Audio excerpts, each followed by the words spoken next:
तपती गर्मी में बारिश, आंधी और तूफान दिल को सुकून तो बड़ा देती हैं। बहुत अच्छा और सुहाना मौसम भी हो जाता है, लेकिन उसके बाद की जो सफाइयां हैं, उसके बाद जो घर में गंद, डस्ट और धूल मट्टी आती है, उसका तो फिर कोई हाल ही नहीं रहता।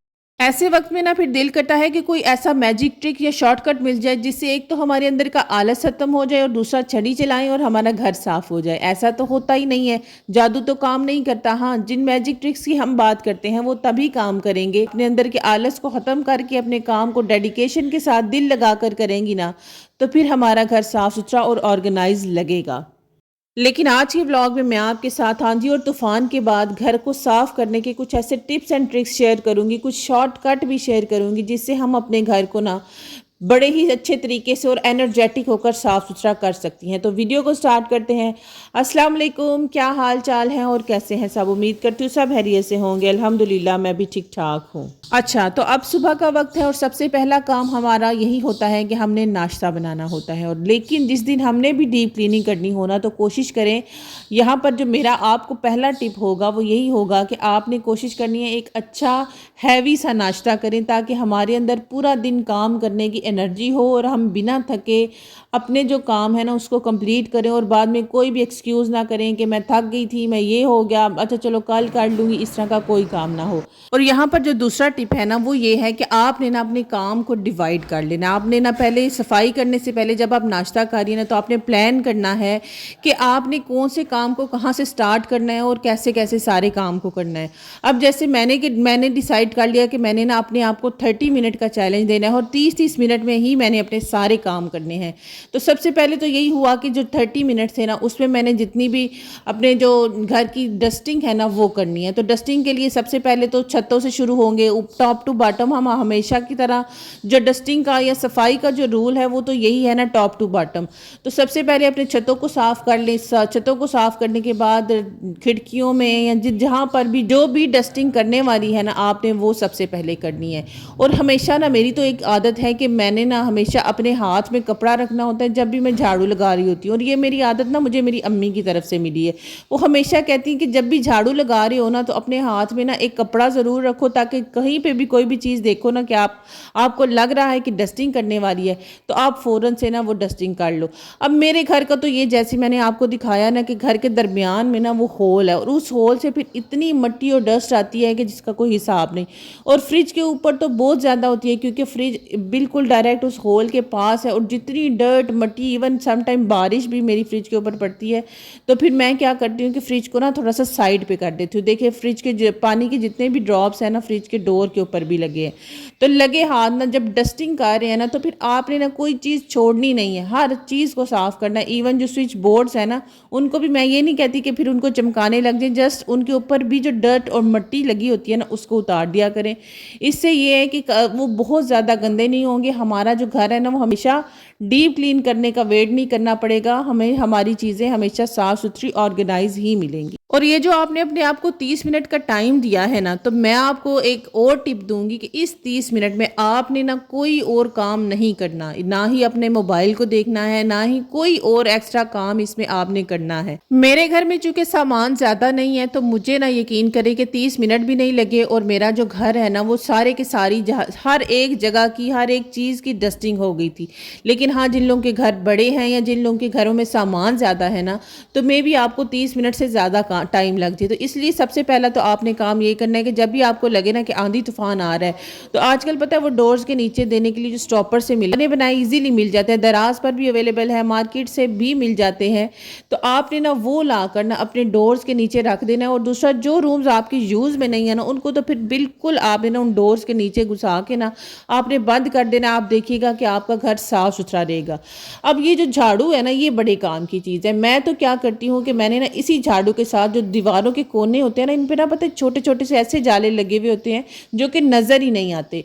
तो मैं ना जब भी झाड़ू लगाती हूँ ना, जब भी, तो मैंने क्या करना होता है कि मैं रोज़ाना की बुनियाद पर ही समझ ले कि ये मेरी आदत है। मैंने अपने दरवाज़ों के कोनों पर, यहाँ जहाँ पर जो छोटे छोटे कॉर्नर्स हैं ना जहाँ पर हमारे जाले लग सकते हैं और हमारी आँख में नज़र भी नहीं आते हमें, मैं उन सब को ना इस झाड़ू के साथ साफ़ कर लेती हूँ। और फिर कभी कोई कहीं पर भी ना कोई जाला या कोई चीज़ मुझे नज़र नहीं आती है। अब ना इतनी आंधी और तूफान के साथ ना जब इतनी मिट्टी है ना वो झाड़ू से समेटने नहीं होती, क्योंकि झाड़ू लगाएंगे, झाड़ू लगाने के बाद पोछा लगाएंगे और मुझे तो एक दफ़ा के पोछे से तसल्ली होती ही नहीं है। फिर 10 दफ़ा जब मैंने पोछे को धोना है और लगाना है तो इससे बेटर यही ऑप्शन है कि हम ना घर को धो लेते हैं। अब मेरे घर के ना ऊपर भी एक रूम बना हुआ है और रूम के साथ ना छोटा सा ऐसे ये बरामदा टाइप आप समझ लें वो बना हुआ है। इस पर मैंने ना अपने जो पौधे हैं बड़ी सा धूप थी अंदर रख दिए, लेकिन यहाँ पर आपको सही नज़र आ रहा होगा कि कितनी आंधी तूफान जो है वो आई है।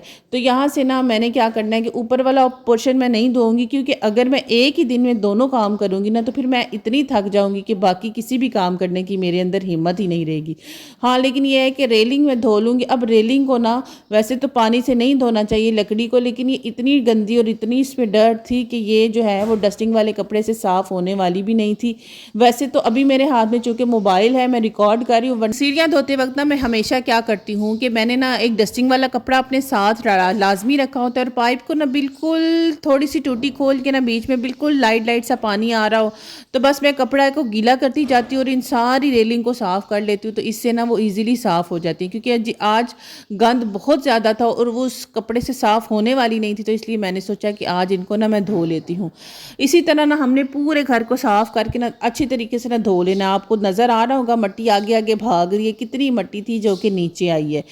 पता है क्या, पोछे लगाने से ना वो फिर भी वो सफाई या वो नीटनेस नहीं आती हमारे घर में जो ना हमें चाहिए होती है। जो हमारे मेरा तो दिल होता है कि मेरा ना ऐसे फर्श बिल्कुल साफ़ सुथरा हो, क्योंकि मेरी आदत है मैं ना पूरा दिन फिर इसके बाद अपने फर्श पर ही बैठती हूँ, उधर ही बैठ के खाना खाना होता है। मैंने जब गर्मी बड़ी ज़्यादा लगती है ना तो फिर बिस्तर भी ना मुझे तो चुभता है, इसलिए मैंने पूरा दिन अपना सारा का सारा टाइम जो है वो फर्श पर ही गुजारना होता है। इसलिए मैं फर्श को इतना चमकाती हूँ कि समझे इसके ऊपर आप रोटी रख के खा सकें, इस तरह का चमकाना है। इसके बाद सारी चीज़ों को जो है वो बिस्तरों को हर चारपाइयों को मैंने सीधा कर लिया और अब मेरा घर साफ़ सुथरा हो चुका है। जहाँ तक बात रही किचन की, तो किचन को ना अगर तो आपने अपनी एक रूटीन सेट की हुई है रात को साफ़ करके सोने की, तो यकीन करें सुबह के टाइम पे आपके किचन में बर्तन होंगे ही नहीं। सिर्फ नाश्ते के वो चंद बर्तन होंगे, उसके अलावा बर्तन नहीं होंगे। तो फिर अगर इतनी ज़्यादा डीप क्लीनिंग करके भी आपको सफाई करनी पड़े ना तो फिर वो जो चंद बर्तन होंगे ना उनका कोई मसला नहीं होता है हमारे घर है और हमें ना अपने घर में से कोई निकालने वाला नहीं है। तो इसलिए अगर वो बर्तन जो है ना वो थोड़ी देर के लिए नहीं भी धुलेंगे ना तो कोई मसला नहीं है। तो मैंने भी यही किया, मैंने भी ना सारी सफाई कर ली और सफाई करने के बाद घर को धो लेने के बाद भी मैंने कहा चलो आगे आगे से ही सही थोड़ा सा ना पोछा लगा देती हूँ ताकि जो पैरों की और कोई भी निशान है ना वाइपर के या पानी के वो भी ख़त्म हो जाए। तो बस हम लोगों का तो दिल करता है कि हम ना अपने घर को चमका के रखें। अब मैंने काफ़ी टाइम फिर उसके बाद रेस्ट किया। रेस्ट करने के बाद मुझे कुछ, एक तो मौसम तो बड़ा ही अच्छा था और मौसम अच्छा और हम पकोड़े ना बनाए ऐसे तो पॉसिबल नहीं है। तो मैंने कहा चलो ना मैं पकोड़े भी बना ली। तो फिर जब मैं रेस्ट कर रही थी ना, रेस्ट करते करते ही मैंने ना पकोड़े का जितना भी सामान था वो काटा और सिर्फ ये आप देखें चंद बर्तन हैं मेरे नाश्ते के जो मैंने किए। या मेरे बच्चे जो है ना वो सुबह स्कूल के टाइम ना सिर्फ दूध पीकर जाते हैं तो सिर्फ दूध के 2 गिलास होंगे, इसके अलावा कोई बर्तन मेरे सिंक में आपको नज़र नहीं आ रहा। और ना यहाँ पर एक और आपको बड़ा अच्छा टिप दूँ कि आपने ना अपने घर में जो ग्लासेस हैं ना उनकी क्वांटिटी कम कर दे। आपके साथ भी यही होता होगा कि जितने ग्लास हैं, ग्लास हर वक्त धोने के लिए ही पड़े रहते हैं। तो मेरे साथ भी ना यही होता था। अब मैं क्या करती हूँ, मैंने सिर्फ और सिर्फ 3 या 4 ग्लास रखे हैं और बच्चों ने ना वो ग्लास लेने हैं और उनको फिर वापस जो है वो अपनी जगह पर रखना है। इस तरह से ना किचन में बर्तन भी बड़े ही कम होते हैं। देखिए 2 मिनट लगे, 2 मिनट भी नहीं, मुझे लगता है 1 ही मिनट लगा और मेरे किचन के जो बर्तन हैं वह धुल गए हैं। इसलिए ना अपने घर को हमेशा डीप क्लीन रखने के लिए और एक जादुई तरीके से साफ़ रखने का ना जो मैजिक है ना वो यही है कि कुछ टिप्स, कुछ काम आपने अपने रात को करके सोने हैं ताकि सुबह के टाइम पे अगर आपको सम टाइम हमें कहीं जाना भी पड़ जाता है हमारा किचन जो है वो भी साफ़ सुथरा होगा। तो जी फ्रेंड्स, आज के व्लॉग के लिए इतना ही। उम्मीद करती हूँ आपको मेरा ये व्लॉग पसंद आया होगा। पसंद आया है तो चैनल को सब्सक्राइब, वीडियो को लाइक और शेयर करना मत भूलिएगा। दुआओं में याद रखिएगा, मैं भी आपको दुआओं में याद रखूँगी। अल्लाह हाफिज़।